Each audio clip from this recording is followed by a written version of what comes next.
So we care a lot about privacy here, but like KYC, AML, all this stuff is really expensive and is really cost prohibitive for a lot of businesses. And so toward that end, a lot of firms, a lot of VC firms, like exchanges, they've been lobbying for less KYC, less AML, less regulations as a whole because they want to see this industry grow.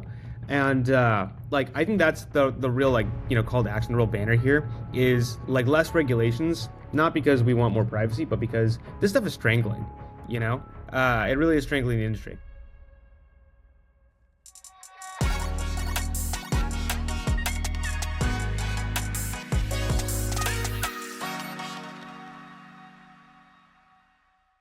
Hi everyone and welcome back to Stefan Livera podcast brought to you by Bold. For American listeners, go to getbold.io. You can buy, sell, and store Bitcoin there. Now, joining me today is Harsha Goli. He is the founder and CEO, I presume, of Magnolia Financial. Now, Harsha has experience in the Bitcoin industry for a while, various companies, Swan, Lightning Labs, Fold, BitPay. So a few of those things, but I noticed you wrote an interesting article and I wanted to get into that. But yeah, first of all, welcome to the show. Thank you, thank you. Yeah, feel very welcome here. So so let's get into a few things. I guess maybe just a quick overview. What are you doing at the moment with Magnolia? And then we can sort of dive into the article and kind of talk about what are some of the implications back and forth of that. Yeah, dude. So from my time at Fold and Swan, I realized like a huge problem in the space that no one really knows about or even talks about is that when you're a Bitcoin business, you need to be regulated, and getting regulated is really difficult. And so most people, instead of like getting licenses themselves, which are really expensive, and there are like 50 of them, they end up going with an off-the-shelf legal custodian. This is different from like a custodian who necessarily has your keys. Not your keys, not your cheese kind of approach is a different kind of custodian than what we're talking about. This is more on the legal and financial side. And so I also realized how few custodians there were and how kind of what's the word? How non-trustworthy the existing custodians were. Right. How difficult it was to work with them and how few the options were. So it also kind of really kind of irked me that the folks that we all rely on aren't really even Bitcoiners, and so they don't share our values, but they certainly don't empathize or work with us at all. So I wanted to build one that was geared for Bitcoiners and like kind of have our own ethos that we can project out into like the greater world here. So yeah, we're Bitcoin first, and built by Bitcoiners. I see. And so, so getting into the article you wrote, basically it's called How Big Brother Can Attack Bitcoin Without Spending a Dime. So there's a few sort of things going into all of this, but as I read it, I would summarize it as you're basically talking about how there is this, it's summarized as quote unquote financial crime or KYC, AML, sanctions, in the US, also known as BSA, Bank Secrecy Act. It's sort of, you're talking about this kind of KYC AML noose that's kind of tightening around various Bitcoin companies and arguably the ecosystem. So do you want to spell out a bit of your thoughts on this kind of KYC noose? Yeah, basically, if you're the government and you want to control the flow of money, which obviously you do, like financial weapons are a soft power weapon, and we've been using them for decades. But if you want to control the flow of money, you don't need to control every dollar being transacted between here and there. You just need to control the major points of movement, right? So the conversion points, for example, the points where you like go to store your Bitcoin, right, or your money. That's why banks are heavily regulated. Those are the points that you need to focus on as a government, right? With Bitcoin, where anyone can be their own bank, that was a little tough at first, right? It took them a little bit to ramp up here, but then they figured out, oh, it turns out everything in Bitcoin and crypto does end up coming back to fiat one way or another. So all we have to do is we've got to police all these like conversion points. And so as a result, that's exactly what we've seen. We've seen all these conversion points and even bridges get targeted by regulators. And this targeting looks like KYC AML. And I think a lot of folks know what KYC means. It means know your customer. But AML is a little bit more interesting. AML stands for anti-money laundering, and it basically means you have to prove that your funds are clean. It's normally, when you're in the court of law, you have to prove that you're guilty, or I'm sorry, like the prosecutor has to prove that someone is guilty first.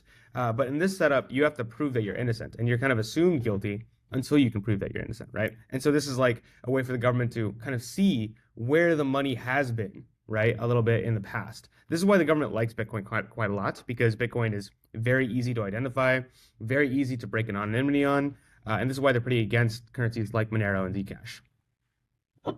I see. So yeah, and it's also fair. There's a few thoughts and reactions, but I guess it's also fair to say that this so-called noose has been tightening over the years, right? Like I remember, and I'm sure you were around in earlier days as well, that there was a lot less KYC at some of these exchanges and companies where people were exchanging over, and sort of the holes are progressively getting plugged. And I remember years and years ago, it was like a big deal when local Bitcoin started to add KYC, right? And so that was seen as like, oh well, that used to be one of the ways to get Bitcoin without dealing with KYC, and it's sort of both in the quote unquote Bitcoin and crypto world, but also just in fiat world. There's just been more KYC, more compliance, more AML, more sanctions compliance. All these things have just been increasing.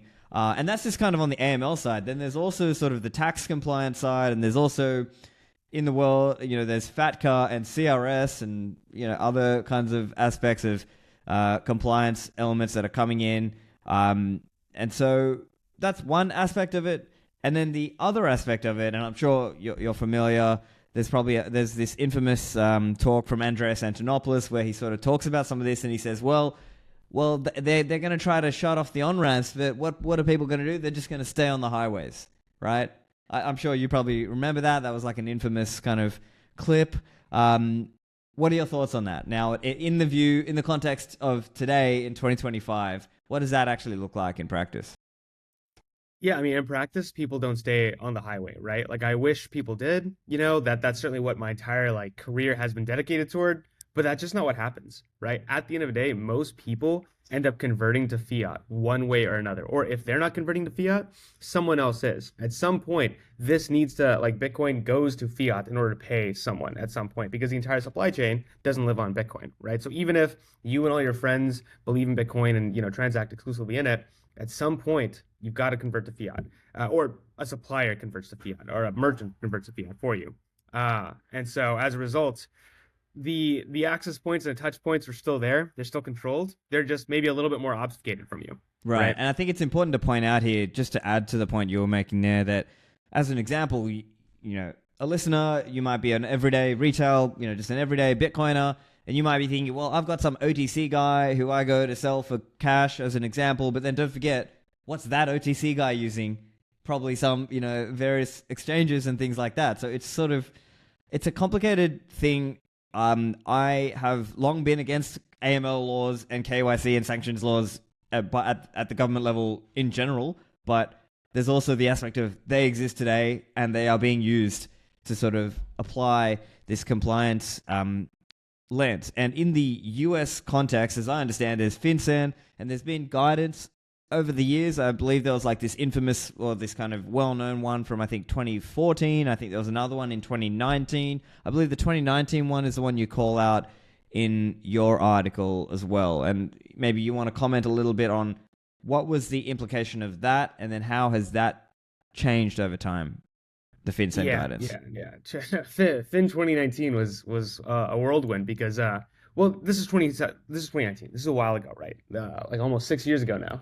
And at the time when that came out, everyone was kind of like blown away because it was actually very technically thorough, right? Like they were acknowledging multi-sig existed. They were acknowledging that in a multi-sig situation, there isn't really a money transmitter, like no one's in sole control of the funds. It's a group of people working together. So it was pretty surprising for a lot of us, really. And the rules seemed pretty reasonable. It wasn't the most clear thing in the world, but at the very least said you're definitely not a money transmitter if you do these things.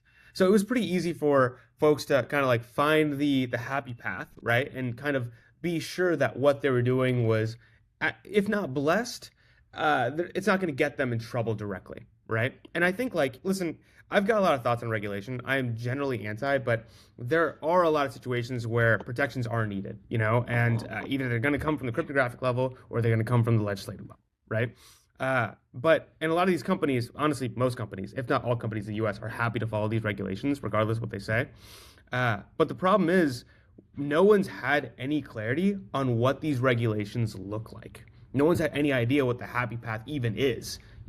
We just know that is clearly a bad path. We just don't know if the path that we're currently on is happy, which is just all sorts of great. So for a lot of folks in the industry, it's been kind of a conversation of, look, we want our industry to grow.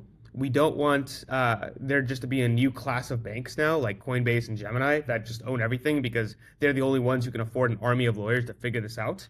We need like a way here for any kind of crypto economy to bloom here. How do we go about this, right? And I'm more not referring to FinCEN 2019, but rather all the downstream effects of all the rulings that have happened since that have kind of struck FinCEN 2019 out. The ones that have made FinCEN 2019 not super relevant anymore.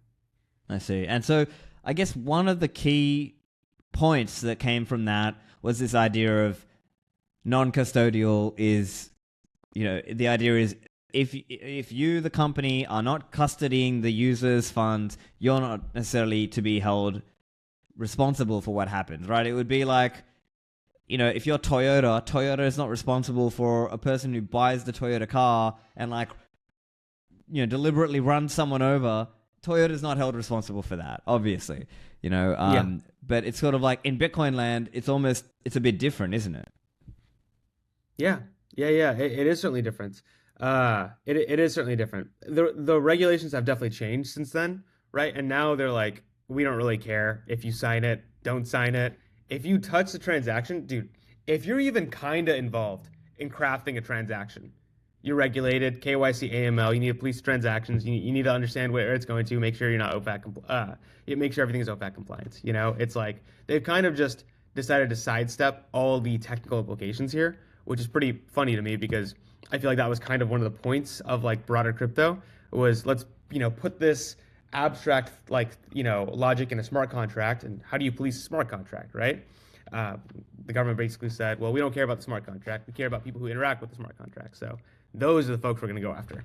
I see. And so I think part of what you're getting at here is around things like the Tornado Cash case and, of course, the Samourai wallet case where maybe it seemed that the prosecutors behind those cases were trying to undermine the 2019 guidance.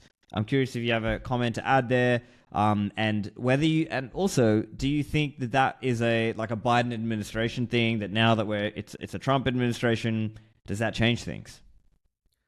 It does change things, but the way you got to look at this is that really what all these tools are is they're just tools in a toolbox, right? All these rulings are just tools in a toolbox. Now, an administration and subsequent bureaucracies may say that they're not going to reach for these tools anymore, but until they toss these tools out, these tools are still in the toolbox for maybe the next administration, and some of these tools have been tossed, right? But most of them have not been. And honestly, I don't think the next 4 years are going to be problematic. I think the next 4 years are going to be pretty great as far as deregulation goes. But until there is formal legislation that says this is how it is, these are what money transmitters are, these are not, these are what money transmitters are not. Bitcoin is definitely not a security. Stablecoins are definitely not a security. Until there is congressional laws that come out, frankly, there's nothing stopping the next person, just killing it all immediately. There really isn't. That's what the last 4 years have been with Biden just doing this. Kind of to be honest, and I think we all know this, to his own detriment. It didn't make any sense to me. I used to vote blue until all this stuff happened. Completely truthful, and I despise that entire thing now, right? And I think a lot of people feel the same way, especially in our industry here. It didn't make any sense that they would go after crypto. Crypto ended up funding his opponent pretty hard. I look at him now, but none of that made any sense to me. I see. And then I think, so I guess in a way, the risks that you're sort of calling out in this article, am I understanding you then that you don't believe it's a risk in the next 3 or 4 years, like the rest of Trump's administration? You think it's a risk beyond that? Yeah, significantly. I mean, I took a look at the Genius Act this morning, just kind of review it. And That's a stablecoin bill, by the way. And the stablecoin bill is pretty good. I hope we get other bills like it, but it doesn't provide any actual protections for broader crypto, not in the slightest. It actually heavily regulates stablecoins, much in the same way that Bitcoin is regulated, kind of picking winners and losers by establishing, I believe, what are called permitted payment stablecoin issuers, which are basically banks. And yeah, just like guides the SEC to say, SEC don't call stablecoins securities, right? But aside from that, I don't see any other protective legislation on the horizon. And until that comes about, or until Bitcoin has some serious privacy upgrades, all these tools are still in play, you know? Okay. And I guess one other question relating to some of those cases. So as an example, let's say the Samourai wallet case goes down, quote unquote, in the favor of Bitcoiners, right? Like, if it comes our way, then would that change things here? Or maybe you could just comment a little bit on if that comes down in favor of Bitcoiners or, quote unquote, against the self-custody Bitcoin. What are the implications then at that point? Oh, dude, I mean, that would be like that would be awesome, right? Because that basically brings back the multi-sig is not a rather no, actually specifically it brings back the if I interact with transactions, I am not a money transmitter like clause, right? Like just because you interact with a transaction doesn't make you a money transmitter. That's super valuable for a lot of reasons. It also takes away a good precedent for going against for prosecuting folks in Bitcoin for breaking money transmitter laws. There aren't a lot of precedent cases for that, so that it's great for all those reasons in particular. But I actually don't think it's going to go away. I mean, I hope so, right? But this is the DOJ, and a judge already ruled that the DOJ's argument for the Bank Secrecy Act applying here overrules FinCEN 2019. So that's pretty clear cut. And if they agreed with that interpretation, which I think is pretty ludicrous, then well, it would be in violation of the Bank Secrecy Act. Like that was kind of the point, right? And for the listeners who aren't familiar, the Bank Secrecy Act is basically this piece of incredible legislation that allows the government to understand the financial flows of like businesses through the banking system, right? It does a lot more than that actually, but it's pretty intense. It is like some surveillance state shit, if I'm being honest. Back to the show in a moment.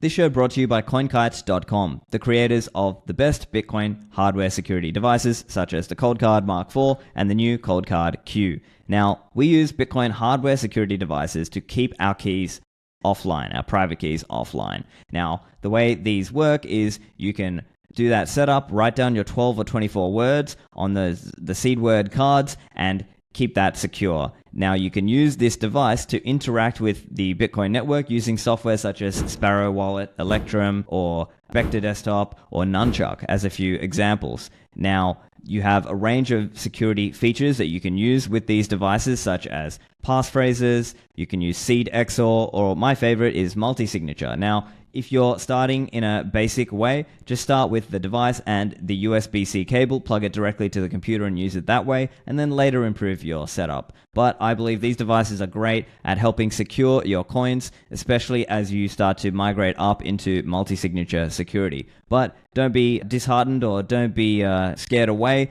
They are accessible, and I think you actually do learn about Bitcoin in the process. So to get yours, go to coinkite.com, use code Livera to get a discount on your cold card. This episode brought to you by Galoy. They are building banking software for the Bitcoin age. So if you are with a bank, a fintech, or a startup looking to offer some kind of Bitcoin product, whether that is a Bitcoin collateralized loan, deposit accounts, or payments, Galoy can help you. Their latest product is called Lana. It is a loans management platform, and you can use this to come to market quickly and offer a loans or Bitcoin collateralized lending product for your customers. Now, Galoy have a lot of experience in the space. They started with Blink Wallet in 2020, and they've since grown this to become a community favorite over time. And so they have a lot of experience making things work in a secure, reliable, and scalable way. So if you need assistance coming to market quickly with a Bitcoin banking product, such as lending or deposits or payments, talk to the team at Galoy.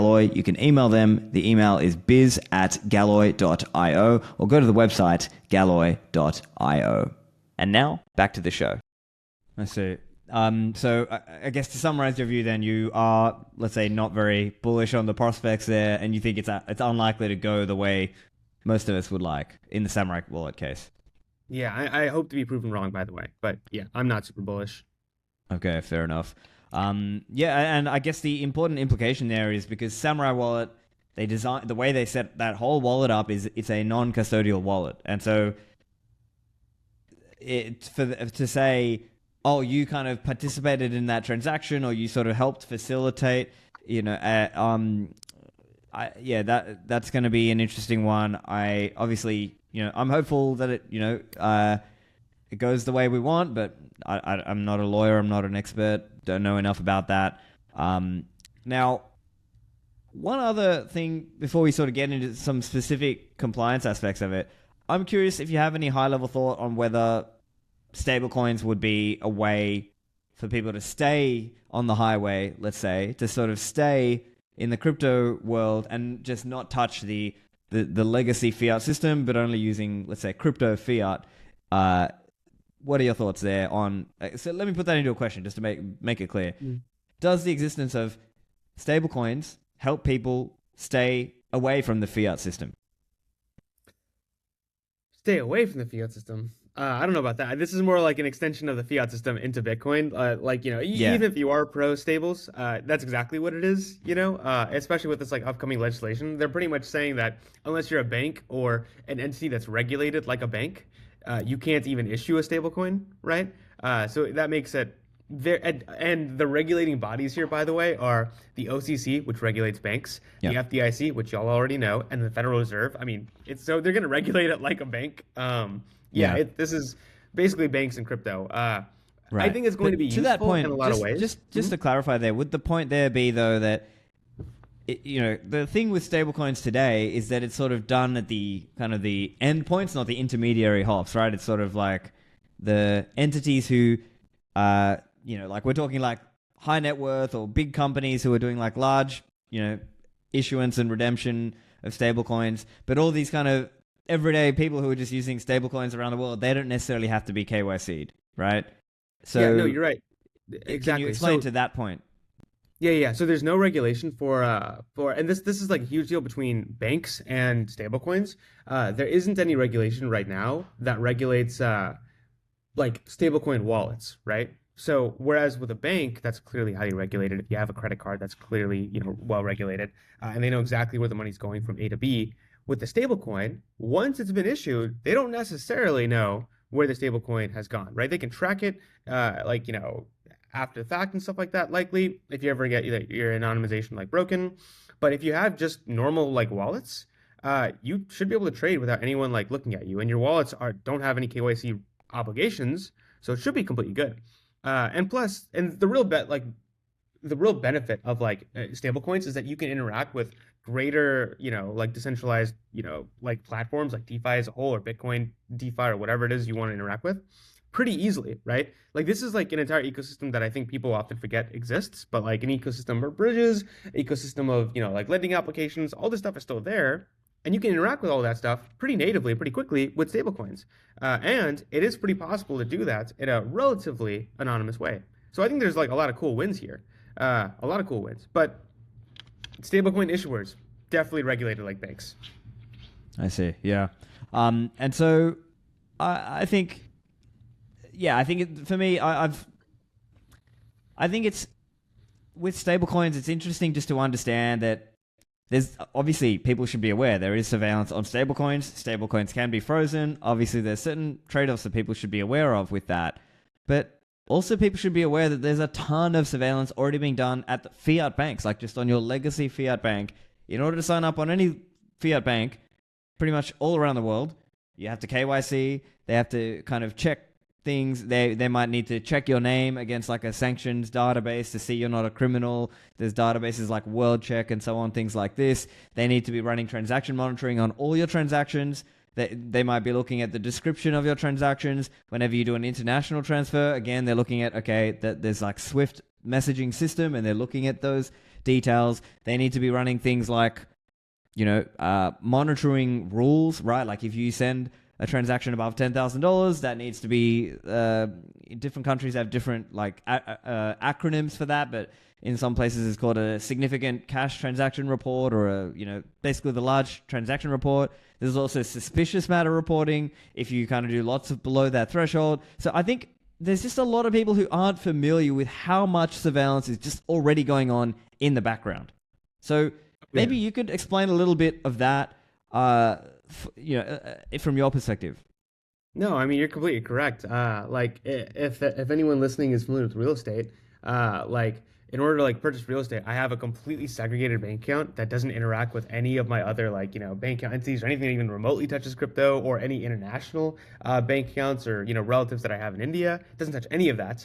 It's just segregated, a direct deposit from like payroll. That's it. And I do this exclusively because whenever we end up like purchasing a house, we have to prove that all the money is completely clean, and that is so difficult with an active banking system, right? Or like an active like banking footprint. So we just have a very simple bank account, and that's how we get around the surveillance there. But lots of folks, if you have like foreign relatives that you send money to, and you also buy real estate at least semi often, you're probably familiar with that trick as well. It's a pretty common one. Oh, see, I didn't know about this stuff, but I mean, ultimately, the kind of most people in that ecosystem, they're sort of all having to tick these boxes, right? Like that frontline bank officer doesn't necessarily, it's not that he wants to know what your internal business is all about, but he's forced to by his compliance team, and there's like a compliance team inside that bank who has to run through and check things, and they're running like automated things, and something comes up and gets flagged, and now they need to do some manual review on that. Like this is the world we're in, unfortunately. I've spoken a lot about kind of AML and FATF and these aspects of it, but okay, so the point is there's this whole fiat bank surveillance that exists, and a lot of that is in the background. But in certain cases, it's very much brought to the foreground whenever you sign up for a service and they say things like, hey, what's your source of income? What's your source of wealth? Where did this money come from? What is this money for? Like they'll ask you all of those questions. Now, if we transpose into Bitcoin and crypto land, what exists today? And, can you explain a bit about the Bitcoin and crypto side of that? Yeah, so that is basically the forefront of what's happening right now, right? So from the Bitcoin point of view, Bitcoin is pretty well like shackled to say the least, right? At least from a like institution point of view. All institutions are already super well regulated. If you interact with Bitcoin, you should have what are called MTLs. Most people don't have them, but you should have them. If you interact with Bitcoin at any kind of scale, you definitely have MTLs. Bitcoin to Bitcoin transactions are not like a policed thing, so that's totally fine. The IRS wants to police like asset to asset conversion points, bridges, right? So if you want to move from Bitcoin to Ethereum, the IRS wants to like make sure that there's KYC and AML on that point in particular. Like their rationale is they want to collect taxes on any kind of like gains that may occur, but it's still the same thing at the end of the day. And yeah, there's a lot of downstream implications of that piece in particular, but yeah, and then in like the Ethereum land in particular, in Ethereum land, they also really want to police access to smart contracts, right? For DeFi as a whole, they want to understand who's interacting with which financial, like pieces of software, and what are the outcomes of it, right? If you put in X tokens at some price and you're getting out Y tokens at another price, they want to understand that, right? People kind of forget that there is that crypto and decentralized finance as a whole exists in parallel to the existing traditional finance world, which is, as you like to your point, incredibly regulated. They forget that they are actually parallels at the end of the day, and the government just wants to match that parallel.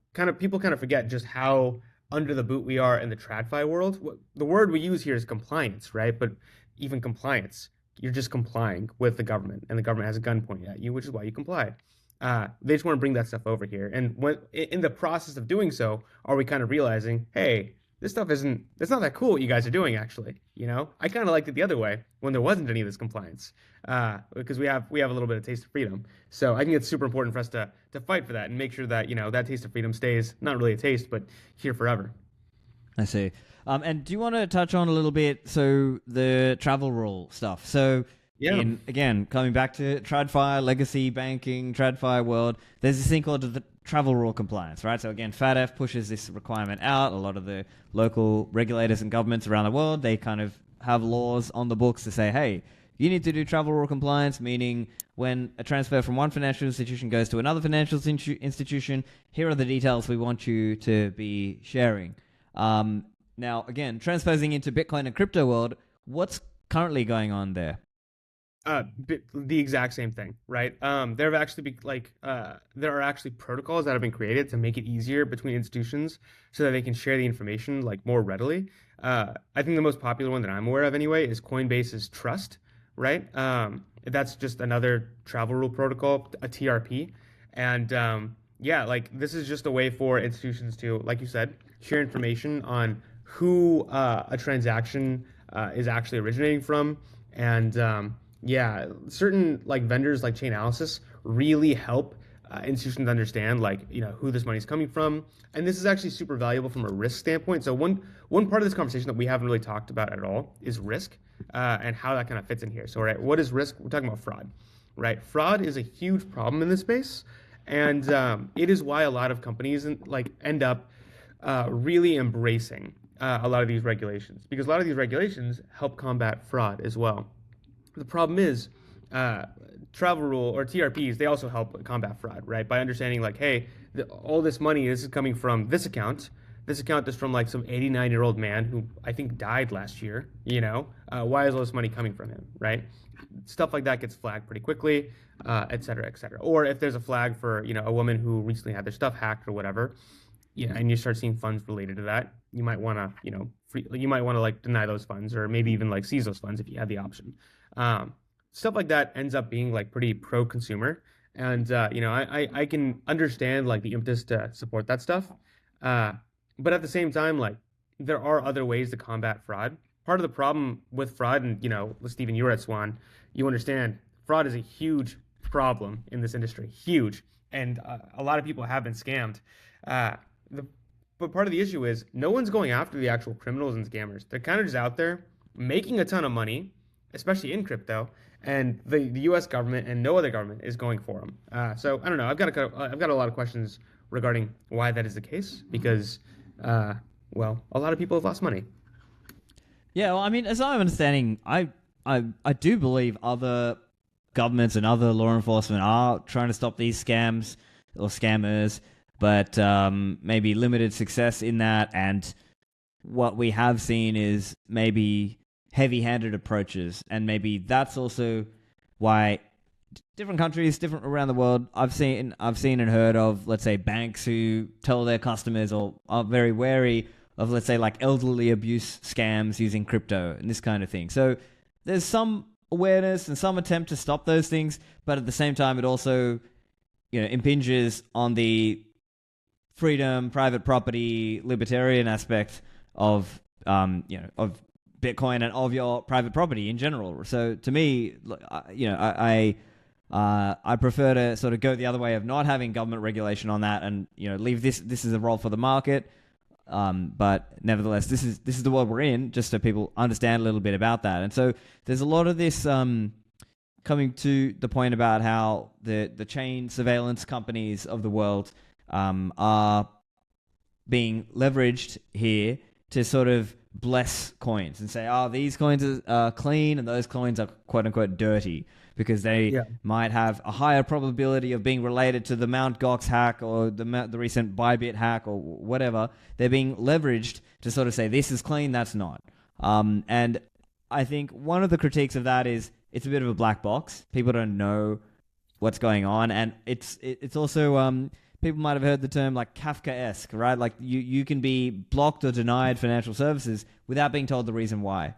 Because in some cases, there's this other thing called tipping off. So the bank or the institution is not allowed to tell you why you were offboarded, they might just sort of say something like, "Oh, we're terminating our relationship with you. Here's your money back. See you later," sort of thing. So there are, I think, genuine concerns that can be raised about the way this KYC AML sanctions system exists and works. But nevertheless, anyway, the point is, there's all this chain surveillance, and it's sort of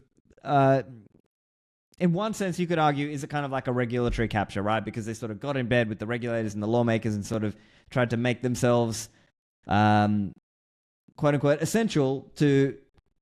Now, they would frame it like, oh, see, we're cleaning up crypto, but I think another interpretation might just be like, hey, you're just sort of getting in bed with the government to have them mandate your services here and in other financial services around the world. I'm curious, any reaction you have on that? Tools exist to be used, right? We as developers create the tools, and we can't control people use them, right? We create these tools so people can, use free money. Absolutely. Other people look at these tools and they figure out a way to make some money by data mining this blockchain, understanding where does money go from A to B. That is their right, in my opinion. But what this really highlights more than anything else is Bitcoin's specific need for more privacy, right? Right now, Bitcoin is stable to this broader crypto narrative, and it's not going to get decoupled from that anytime soon. If Bitcoin upgrades tomorrow to be as fungible as something like Monero, right, or at least hide privacy to some relevant degree, no one's going to be able to stop Bitcoin, right? That's the thing people understand. Yes, the NGU people are out there. Yes, the banks are co-opting crypto. Yes, Chainalysis has completely broken Bitcoin's anonymity, especially with things like the travel rule. But the thing that everyone seems to forget is Bitcoin is still under the control of all these cypherpunk-esque people who care deeply about this. Bitcoin still gets upgraded from these people. If these people, like myself included, get together and actually come up with the right upgrades that preserve privacy, or even maybe even piss off the government in a specific kind of way, they won't be able to say no, right? If we integrate an upgrade that makes it so you can't tell a black coin from a clean coin, they won't be able to say no. Right now, you kind of see that happening kind of with Lightning. Lightning isn't really a silver bullet here at all. There's a lot of issues with Lightning. But with Lightning, it is possible to have some level of privacy with your transactions. And you see a lot of institutions being kind of okay with that, right? That's a big deal. So what do I think about the blacklisting of coins? I think if the data is out there, then companies are going to do it, right? And you can't stop that. So build better tooling so that companies can't do that. Yeah, I mean, I'm sort of yes and no. A little bit. I agree with you in the sense that some of this data it's just out there. But where I disagree though is where people sort of take some of this data, use information sharing, and then go to the state to sort of tell them, oh, hey, you should make a regulatory little, cocoon around me, because I'm going to be because in that sense, it's not just kind of freely consenting individuals. It's people going to the state or sort of pushing the state to do more compliance, i.e. impinging on people's private property rights. So in that sense, I disagree because it's government regulation that was not from the market. It's just people sort of using the state to preserve their own business interests, right? No, 100%. Yeah, and I don't disagree with that take in the slightest. But if it's possible, someone's going to do it, especially if there's money to be made, And in that sense... And so in that point, I agree with you there. So we can't stop that. So now I think it is also... I mean, there's a few things we can go into here, but one is there are efforts even at the non-soft fork change level, just things that can be done, like PayJoin and silent payments and things like this. So as an example, I know Bull Bitcoin Wallet, Francis Pouliot and the team at Bull Bitcoin, they've integrated PayJoin. And so from what I understand, that wallet, every time it does a transaction with Bull Bitcoin, it uses PayJoin. And so that's an interesting thing, that if enough people used PayJoin, it would start to actually break some of the chain surveillance heuristics, at least one of the important ones, which is the common input ownership heuristic. So that's one example. And then silent payments is another one. I've done episodes on both of these things for listeners who are interested. But I'm curious your thoughts there. What are some of the possible privacy improvements on offer or on the horizon? So, I mean, yeah, by the way, solid payments, phenomenal. PayJoin, incredible. Plan on supporting PayJoin from Magnolia as well. Uh, but they're not bulletproof, right? They're still orchestrated events, right? So with a PayJoin, because someone is still like, making sure and matching all the different like, people involved, that's still something that can be targeted by the government, right? By saying like, hey, Mr. Coordinator, you got to make sure, everyone is KYC'd and, OFAC compliant, or we're going to come after you. This is basically what happened to Samurai Wallet, by the way, right? It's not really like a silver bullet by any means. It just, keeps things more anon on chain, better than nothing. And salad payments are super cool too, but salad payments you can tell where like transactions ended up after the fact, So it's something that loses its fungibility long term, right? Again, great, but not perfect. So I think those are all awesome. As far as like actual upgrades like that we want, I have my eyes on a couple, but I'm not prepared to like make a big pitch on one because I think when that day comes where I pitch one like with intent, it'll be with significant intent. Because it'll be one that I think actually has a chance of getting merged. I've been in Bitcoin for a long time, and I've seen like our little upgrade wars and protocol wars. We need to figure out how to upgrade first before we like upgrade something as drastic as a huge privacy upgrade. I see. Yeah. Right now, And we're working on upgrades. Right. Yeah. And I think probably the historical example here is, from the early days, there was this idea of confidential transactions, right? And so this would blind the amount of transactions, but not necessarily, which addresses are involved. But and actually, in fairness, confidential transactions did come to Liquid, so it is available right now on Liquid blockchain, which is a side chain of Bitcoin for listeners. Obviously, obviously but there were trade-offs with that. Like you could either have, I think, larger size transactions or have some risk of hidden inflation depending on which trade-off you took, and there might be some more verification requirements and a bunch of things. So I think for various reasons it was sort of seen like, okay, it's not the right choice for Bitcoin overall, at least right now, or at least at that time. And who knows, in the future, maybe there'll be some other improvement, some other idea. But that's just one example. And then, yeah, I think the other thing, like while we're on this topic of could Bitcoin be upgraded with more privacy at the protocol level or at the base layer, at the default, in a default sense, could it be upgraded under their noses? Is that actually a possible thing? Like, or would that sort of make the government treat Bitcoin more like a Monero and sort of force a delisting at exchanges? Or do you think it's sort of, there's just so much inertia, or let's say in 3 or 4 years' time, there'll be so much inertia that they just can't stop it at that point? I think there already is a lot of inertia, and I think a lot of the folks who are willing to put a lot of like money into this have no idea what the privacy implications are, and they frankly couldn't care less, right? So right now it is a good time to get something like that in. Let's see if the narrative changes and there's a lot more fraud happening in Bitcoin. Well, the thing is, there's already a lot of fraud happening in Bitcoin. It is a common tool for fraudsters. All the big like ransomware attacks, they all use Bitcoin for payouts, right? And so things are already being used. Even this recent Bybit hack, I think they swapped a bunch of it from out of ETH into BTC. So yeah, exactly.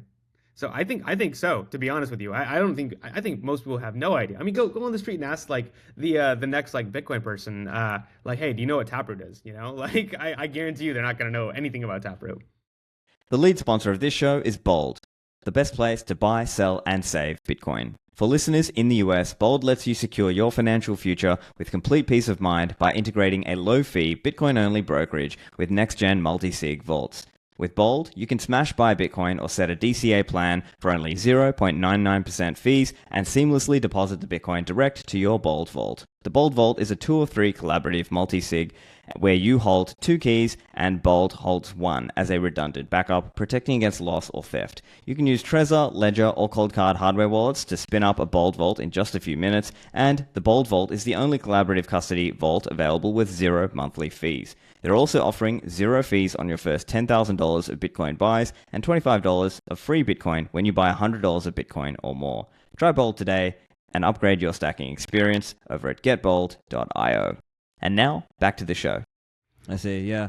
And so but I guess the other thing is, as Bitcoin becomes more prominent, maybe it starts to become more of a concern. Like that there would be, maybe the average guy on the street wouldn't care, but the deep state US government would start to care. Maybe they would start to sort of have an interest and be like, wait a second, you guys want to do this like privacy upgrade? Would they block? I mean, I personally, I think we're more likely to get like a scalability sort of upgrade, and maybe using kind of L2s and things like this, that maybe there'll be some additional privacy.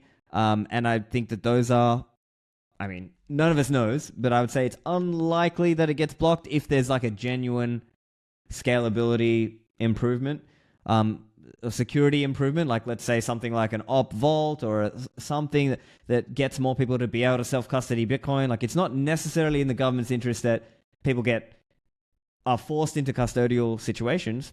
So I don't know. I guess it's an open question. Curious, any thoughts you have there? Yeah, no, if there's one thing the government hates, it's AML rules getting broken. Like, truth be told, right? And let's not underestimate that. They want to know where money is going, and they want to know if American money is being like funneled toward their enemies, right? Like they don't like state actors getting money that they don't want. So like there's a real concern there, right? But at the same time, I do think that like especially now with a lot of funds getting into Bitcoin, give it 4 years, right, where Bitcoin is like, like on the cap table of pretty much any firm, any hedge fund. Yeah, we'll be at a point where you can't just outlaw ban it. Okay, if it gets an upgrade, now what? What do you do? How do you handle this, right? Do you regulate the exchanges harder? Well, what if the exchanges can't like stop this at all? What if as soon as money is sent out, you don't really know where it goes, or maybe you lose it after 1 or 2 degrees? Like it might be one of those situations where they don't really know what to do. I mean, like Lightning is kind of in that ballpark, although it is entirely possible to regulate Lightning, because like Lightning is decentralized in routing, but it's not like the most decentralized thing in the world. You can regulate these individual servers pretty easily, and you can identify them relatively easily. I see, yeah. And one element that comes in there is that it's the same kind of idea that they'll go for the on and off ramps, right? That they would go for, the bigger exchanges and the bigger Lightning, the hubs, Exactly. and go to them and try to force them into the compliance, longhouse and say, hey, Yeah. you're not allowed to receive these funds unless it's from a known Lightning pub key or something like this, or you've KYC'd that person, or you have a relationship with that other, from exchange, from Binance to Coinbase or to Kraken to Gemini or whatever, something like that. That's absolutely how like one way to break some level of anonymity on Bitcoin, right? Like if we do, I don't know, something crazy like make Bitcoin just like Monero, where everything is a coin join. One way they could break it is by saying like, we only accept like transactions where we can tell the entire chain, right? Between us and the last like regulated institution that submitted to TRP, right? That is absolutely one way to break it. It'd be terrible UX for everyone involved, but that's never stopped anything. So Yeah, but then in that case, you could actually see like a world of sort of white market coins and so-called black market coins, and maybe there would be, well, it's hard to sort of predict how things would go, but would there be ways to sort of cross over those two worlds, or would it just be like there's these two segregated worlds of coins? You've got the black market Bitcoin and the white market Bitcoin. so that world exists right now already, by the way, right? Like that world already is a very real thing. You like what the black market Bitcoin person is just trying to do is they're just trying to find a bag holder, right? And Right. there are like To sort of typically dump good their black places. market coins to get white market coins kind of thing. Exactly, right? So fun fact, I'm not going to name any names, but a lot of businesses like they use a kind of enterprise wallet system that segregates the incoming funds from the outgoing funds. If that system doesn't use AML, right, doesn't look out for any OFAC non-compliant coins, what you could do is you could send money to this system and then withdraw money from that system, and it would effectively act as a mixer, right? This is Right. this is a problem for a lot of enterprises because if they're not OFAC compliant, then they're opening themselves up to this, right? But like, yeah, that's one example, right? That's a little bit more devious, insidious. But if I was, the Bybit people, what I'd be trying to do right now is I'd be trying to go to like Asia, because in Asia there's a ton of poorly regulated exchanges or even ATMs that offer relatively decent prices, and I'd be trying to offload my coins there. That's where a large, like a Right. Or huge maybe black they'll market just do is. like lots of small amounts, Oh, they're to gonna have try to be small. I mean, to for the kind amount of of money break they it have. down and do smaller amounts. Of course, not endorsing or kind of advocating, but just trying to logically analyze the situation and understand, okay, what's the incentive? What is the way things are going to play out? But as I Yeah. zoom out a little bit, I think, look, in the early days of VoIP, there were some governments who were against VoIP, voice over Yeah. IP. But nowadays, governments use VoIP, right? And I think it's kind of like, it's like the internet. How do you stop this thing? Like, and then even on the blacklist question, on the whitelist and blacklist question, there'll be different governments with different whitelists and blacklists, no? Right? Like, if one government maybe likes this individual and maybe some other government dislikes that individual, maybe there'll be different lists. Yeah. I Man, I can't even imagine how that'll work. Right now, a lot of entities rely exclusively on the OFAC list from the U.S. government, Right, but and they kind of don't like forget, go by that. there's US sanctions and European Yeah, sanctions and other government sanctions. So it's the same and kind of Russian thing. There's different sanctions. lists. Yeah, yeah, So yeah, I yeah. don't There know are. that they're necessarily all going to agree on this is the true list of quote unquote terrorists or bad people who are not allowed to use this system or transact with fiat or something like that. So it's kind of, we'll see exactly how that plays out. Yeah, no, yeah, it'll be baked into something like the travel rule, right? Where you can kind of like tell, like, okay, is this person someone I can accept money from? Is this person I can send money to? It's gonna be set up like that. These institutions are just gonna end up like collaborating quite a lot, realistically. I mean, that's exactly what's already happening. Yeah. But at the same time, I think over time, on one side, you could see more peer to peer sort of, people set up a BTC Pay server and just not care about any lists, and they're just doing, quote unquote, free market commerce, not caring about what the source or the origin of any of the coins are. But then on the other hand, yeah, of course, there'll be this very regulated world. I also, I mean, I think it's also, we may not end up in a world where Bitcoin is private as what we want. That might be an uncomfortable truth or reality that we all have to deal with, right? I'm not saying I like it. I would like for Bitcoin to be private, but I don't know whether it ends up that way. And so maybe people just have to sort of make their peace with that and say, well, at least we took the scenerage away from the state, but there's still an element of low privacy. Yeah, I mean, Bitcoin is not private today at all. That battle has long been lost. Uh, I mean, I hear you. I just it's one of those like I can't agree kind of things, you know. Like that's what ideals are, right? They're not really the most like baked in what the ground looks like. They're I want this is how I want the world to look like, you know, and I want the world to be one where money is free of state actors and is also completely free of state influence as well, as much as possible anyway. And so toward that end, like that's why I choose to work on this stuff instead of like just TradFi or something else. It's because this stuff aligns with my ideals. But I do agree that like that is a potential reality. It's the one we're in right now, and from my point of view, as long as there are people fighting for like more privacy, there's still a chance of it, and that's the beauty of Bitcoin in particular. This isn't like we don't have to lobby a state government or something, This is people, this is us, this is our own protocol. We can do whatever we want with it. We just have to get each other to agree, and that's simple enough. Yeah, well, I think it's probably. I'll also make this point. Around the time of World War II, I think there were something like 60 or 70 nation states. And now, in 2025, you look on like the UN number, it's like 193, 194 nation states. There's a lot more nation states now.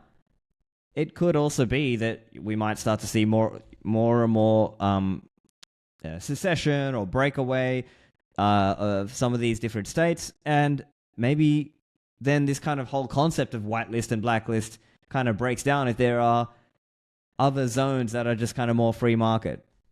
I mean, we don't know exactly what the future holds. Maybe 20 or 30 years from now, maybe there'll be more nation states, and some of those will, hopefully, some of them are kind of more principled, free market-ish. I don't know. but let me bring it back to, I guess, today. On the legislative and regulatory side, is there much that can be done there? Is there lobbying? Is there, what do you see as the is there an element of pushing on those angles that Bitcoiners can or should be doing? So we care a lot about privacy here, but like KYC, AML, all this stuff is really expensive and is really cost prohibitive for a lot of businesses. And so toward that end, a lot of firms, a lot of VC firms, like exchanges, they've been lobbying for less KYC, less AML, less regulations as a whole because they want to see this industry grow. And like I think that's the real call to action, the real banner here is like less regulations, not because we want more privacy, but because this stuff is strangling. It really is strangling the industry. And I think like that's enough of a message, or that's enough of a reason for most people to say like, hey, maybe we should take it easy, a little bit here. Maybe we should, not try and restrict this stuff so hard because right now the way how things are set up, I don't think it's going to happen over the next 4 years. But under Biden, they were absolutely trying like going for this.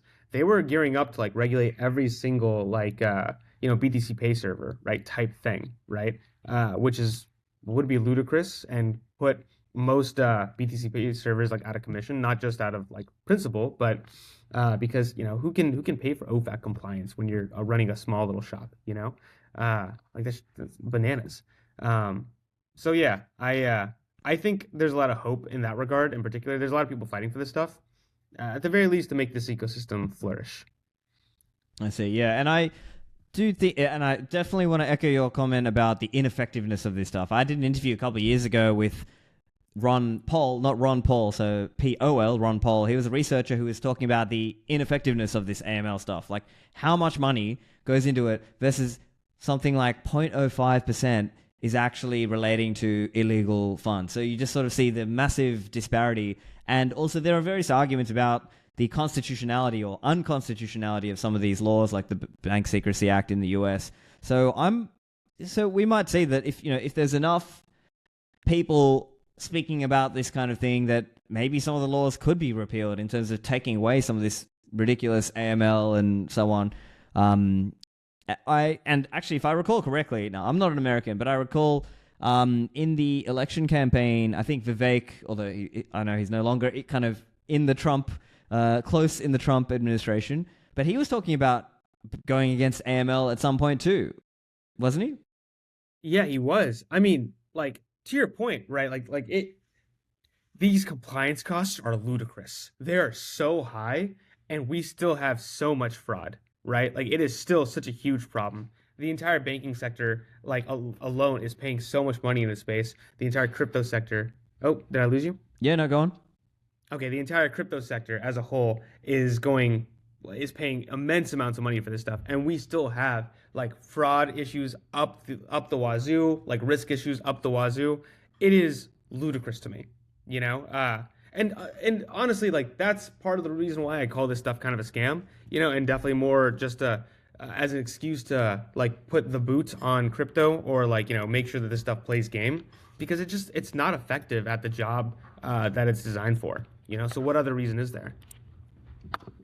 Yeah, I think part of the case has to just be made that if you really want to stop actual crime with victims, you shouldn't be doing this really ineffective stuff that just pushes all this compliance cost and creates all these crazy, that you need an army of lawyers and accountants and compliance staff, and that the way to stop crime is to sort of find other ways to actually stop real crime, whether that's scamming and fraud and other aspects of it, and to not treat money moving as the crime.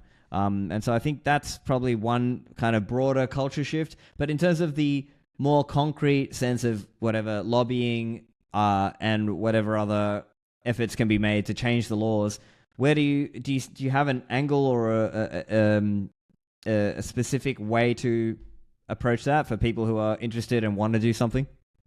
Yeah, a lot of folks, there are some actors who are right now working on some really interesting laws. Like the Satoshi Fund folks are working on at least really related to the Genius Bill, right? And there's a lot of other folks who are kind of like working with the cryptos are on, like some new David legislation Sachs, here. yeah. Yeah, David Sachs on here. As far as like anything specific goes, honestly, I don't really have like any suggestions. I hope this stuff works out, but right now, as far as I'm concerned, really, it's the kings on the hill who are making the rules for the rest of us, you know. And I think as far as like lobbying goes, it's going to be them, right? They just got rid of the crypto council, so now it's going to be a rotating like kind of conference kind of thing. Uh, I think they're going to get like a lot of their suggestions directly from like industry leaders and the largest folks in the space, right? And they're the ones who are going to define it for the rest of us, right? So we're kind of just like all in their like good graces, and I hope that it works out. But if I were them, right, I would be pretty interested in a regulatory moat of some kind, you know? Right, setting it up that where they can comply, but the smaller players can't, that kind of thing. Yeah. Yeah. But overall, Trump, you would say Trump has been much, more pro crypto. Obviously, hopefully more moves against Operation Chokepoint 2.0, the appointments at SEC, Treasury, Commerce, CFTC. That hopefully those are at least positive science to look forward to. Yeah, no, absolutely. The deregulation of all these agencies, absolutely. But the only thing that matters, as far as like the government's concerned here, is protective legislation, right? Stuff that specifically says, no SEC, you can't do this, and OCC, you don't have any ability to do this, right? That's what we need. The stablecoin bill is a small step in that direction, but not really. Uh, deregulating is just a reprieve that ends the next administration. Remember, this is going to be Trump's last appointment, right? So this is temporary, and keep that in mind. Like, it has not changed forever. Crypto's a long game. I know, like, a lot of times because we live in cycles, it doesn't feel like that, but this is a long game. And right now, this is a short reprieve. I see. Yeah, interesting. Well, look, I think that's all we've got time for. So, just where can people find you online if they, want to find you or Magnolia? Dude, find me online on X. I am underscore Arshbot, ARSHBOT. If you want to hear more about Magnolia, go to our website, magnolia.financial. Happy to hang out with you guys. Great. Well, thank you for joining me, Harsha. Thank you so much for having me, Steven. You take it easy. Bye now.